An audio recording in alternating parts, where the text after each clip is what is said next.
Malungkot naming ibinabalita ang pagpanaw ng ating kababayang Filipino hiker na si Engineer Philip P.J. Santiago II.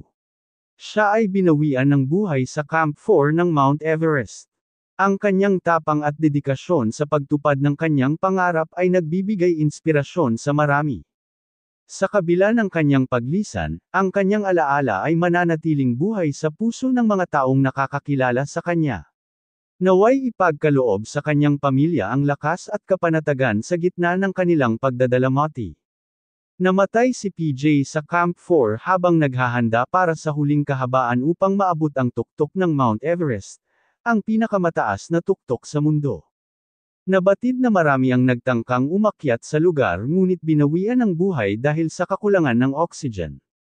Ang Camp 4 ang huling kampo bago makarating sa tuktok at itinuturing na death zone dahil sa taas nitong 26,000 feet.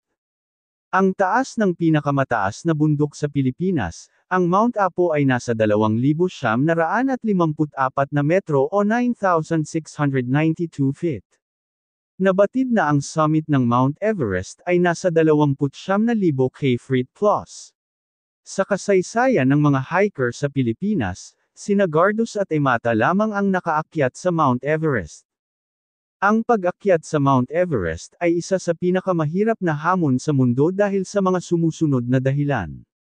Mataas na altitude, ang taas ng Mount Everest ay 8,848.86 metro, 29,031.7 talampakan, kaya't ang mga umaakyat ay nahaharap sa manipis na hangin na nagdudulot ng kakulangan ng oxygen, altitude sickness. Matinding panahon, ang klima sa Everest ay sobrang lamig, na may mga biglaang bagyo, malakas na hangin, at napakababang temperatura na maaaring magdulot ng frostbite at hypothermia. Teknikal na hamon, ang ruta ay may mga mapanganib na bahagi tulad ng combo icefall, mga bitek sa yelo, at matarik na yelo o batuhan. Pisikal at mental na paghahanda, ang mga umaakyat ay kailangang nasa rurok ng kanilang pisikal at mental na lakas, na may mga buwan ng paghahanda. Logistic ang hamon, kailangan ng malaking pondo para sa permit, gabay, kagamitan, at supply, na nagkakahalaga ng libu-libong dolyar. Huwag po kalimutang mag-like at subscribe na rin po. Salamat!